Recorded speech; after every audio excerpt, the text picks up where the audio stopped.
Gold prices continued their record run, the precious metal hitting a fresh record amid concerns over trade wars. Here with more is Yahoo Finance's Inez Ferre. Inez.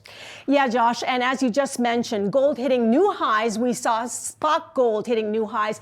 Also, futures for April delivery also hitting new highs. We saw it go all just up above 2,900 per ounce. If we take a look at a year-to-date chart, you're looking at gold up about 8.5% year-to-date. A lot of this has to do with tariff uncertainty. But over the last year, we've had really geopolitical uncertainties. Last year, you also saw the Fed that was cutting rates. That spurred some gold buying as well. And if we just take a look at gold demand, the World Gold Council has put out a chart on gold demand. And you see here that in 2024, you have record demand for gold, driven a lot by central bank buying. A lot of people saying central banks trying to get from out under the thumb of the US dollar. Central bank buying, which accelerated in the fourth quarter of last year. So this green part is the fourth quarter of last year. Q1 to Q3 is this blue part. And this white line here is the gold price. So you saw gold prices going higher and higher, hitting all-time highs as central banks kept on buying.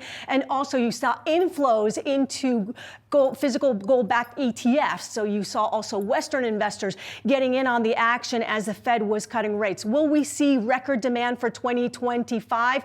Well, some say that central bank buying is structural now. Goldman Sachs saying that this is a structural change now, that central banks will continue buying. But whether or not you have Western investors buying, well, a lot will depend on what the Federal Reserve does this year, if it resumes cutting, and of course, with tariff uncertainty in U.S. policy. Guys?